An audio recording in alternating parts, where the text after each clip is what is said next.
Olá pessoal, tudo bem? Sejam muito bem-vindos a mais uma videoaula de matemática dos sextos anos do Raimundo Mesquita, no dia 4/6/2021, com o professor Hinaldo.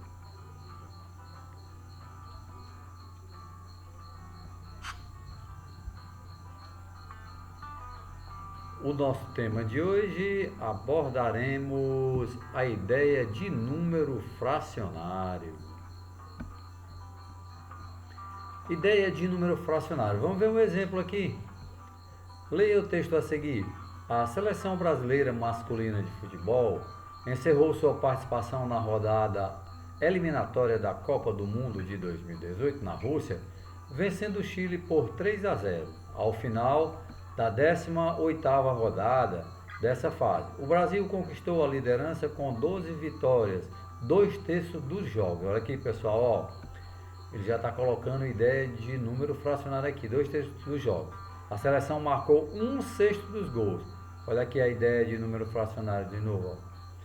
1/6 dos gols das eliminatórias. Isso aqui, ó. Foto oficial da seleção brasileira de futebol antes do jogo contra a seleção do Chile pelas eliminatórias da Copa do Mundo de 2018 na Rússia. Isso aqui foi nas eliminatórias. O jogo foi em São Paulo em 2017. Os números 2/3 e 1/6 são exemplos de números fracionários ou frações. Esses números são usados para indicar quantidade, pessoal, considerando uma ou mais partes de um inteiro. Ou seja, o inteiro é dividido em tantas partes, o inteiro é o todo. E aí a parte que você pega, que você toma, é que você vai considerar sobre o todo. Por exemplo, a seleção brasileira venceu 12 dos 18 jogos da etapa eliminatória. Olha, o todo era 18 jogos, ela venceu 12. 12 jogos correspondem a 12 sobre 18. Colocamos dessa forma aqui, em forma de fração, ok? Ou 2/3 do total dos jogos de 18. Pessoal, por que de 12 sobre 18? 12 vitórias em 18 jogos, por que deu 2/3? Porque ele vai dividir aqui por 6, ó. 12 dividido por 6 dá 2 e 18 dividido por 6 dá 3, que é uma fração equivalente, pessoal. Ou seja, se eu dividir 12 por 18, vai dar o mesmo número que eu dividir 2 por 3. E como é que eu represento isso? Vamos contar. 1, 2, 3, 4, 5, 6. Aí eu tenho 3 fileiras. 3 vezes 6, 18. Ó. O total era 18. Aí ele vai contar 12 vitórias. E ele pintou de vermelho as 12 vitórias, as estrelinhas. Então ficou 12 sobre 18. Ou 12, 18 avos. Ou então 2/3 das partidas o Brasil venceu. Ok? Agora, pessoal, vamos ver aqui na frente, ó. Veja mais uma situação em que utilizamos frações. Bruno pretende dividir uma folha de cartolina em 5 partes iguais. O que é que ele vai acontecer? Ó? A folha representa o inteiro. Aí ele foi lá e dividiu em 5 partes iguais. Representamos matematicamente por 1/5. Por quê? Porque ele dividiu em 5 partes iguais. Só uma pintada é 1 em 5. Então é 1/5. Lemos 1/5. Agora, ele pintou 3, ó. Bruno utilizou 3 dessas partes em um trabalho escolar. Aqui, cada parte corresponde a 1/5 da unidade ou quinta parte. Pronto, cada partezinha dessa. Bruno utilizou 3 dessas partes em um trabalho escolar. A parte da folha utilizada corresponde a 3 desses quintos, ou 3/5 do inteiro. Olha aí, ó. 3 fica em cima. Como o todo foi dividido em 5 partes, você coloca embaixo. A quantidade de partes fica embaixo. A que você tomou, ou utilizou, ou pintou, fica em cima, ok? Deu para entender aí? Então, 1/5, 3/5. O todo ainda foi ser dividido, ok? Vamos para frente.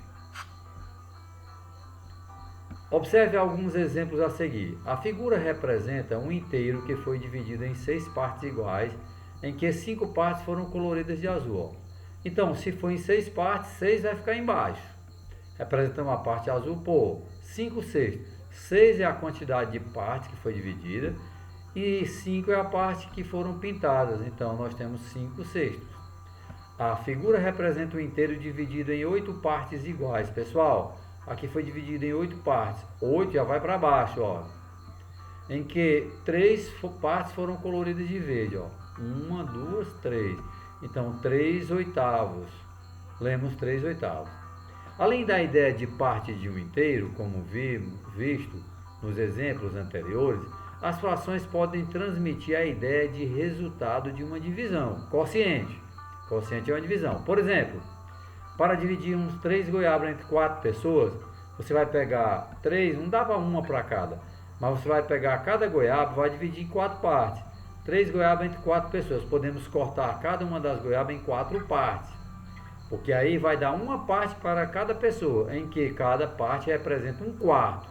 1 em 4 de goiaba. Distribuindo a cada pessoa, são quantas pessoas? 4, né? Ó.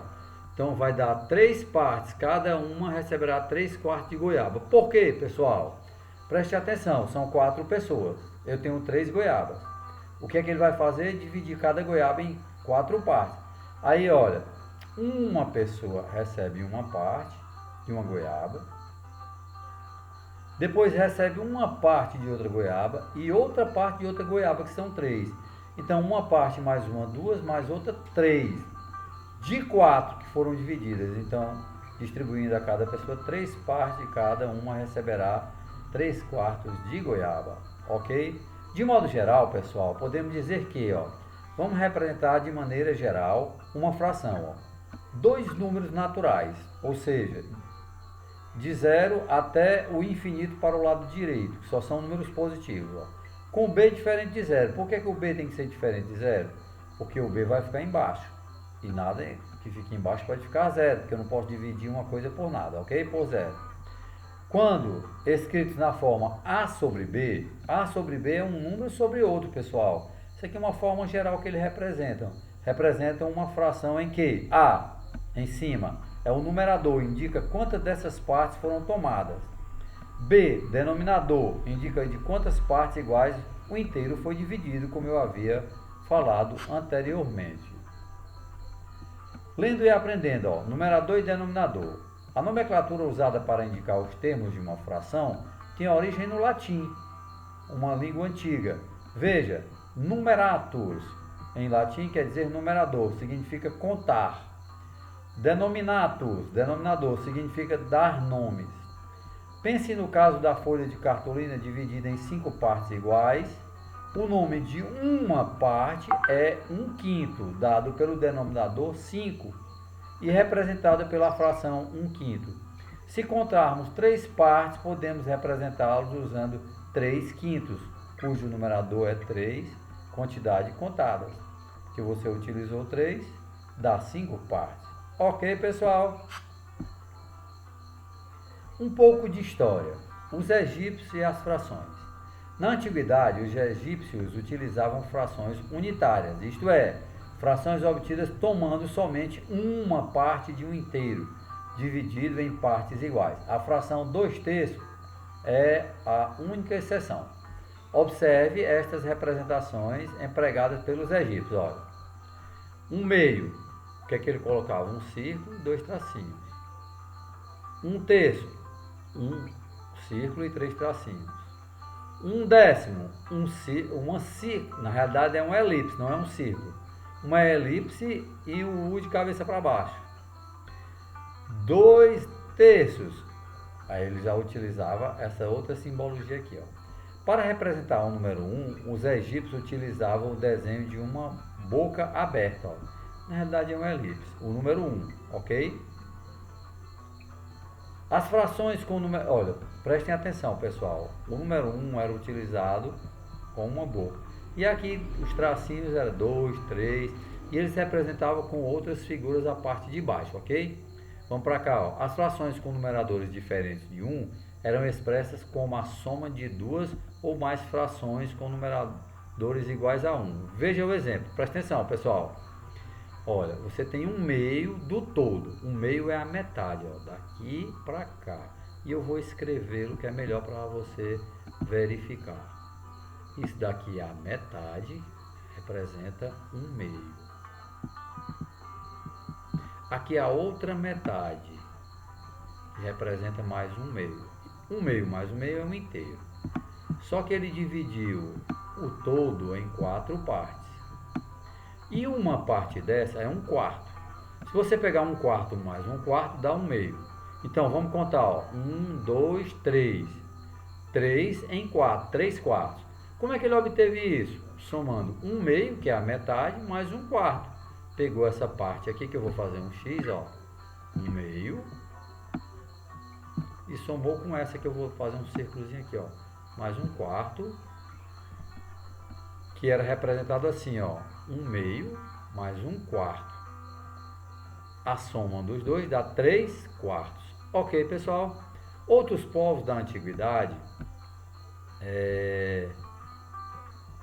utilizavam representações de frações para indicar partes de um inteiro. Os babilônios, por exemplo, adotavam frações com o denominador 60, parte de baixo, pois essa era a base de seu sistema de numeração. Já os romanos utilizavam frações com o denominador 12.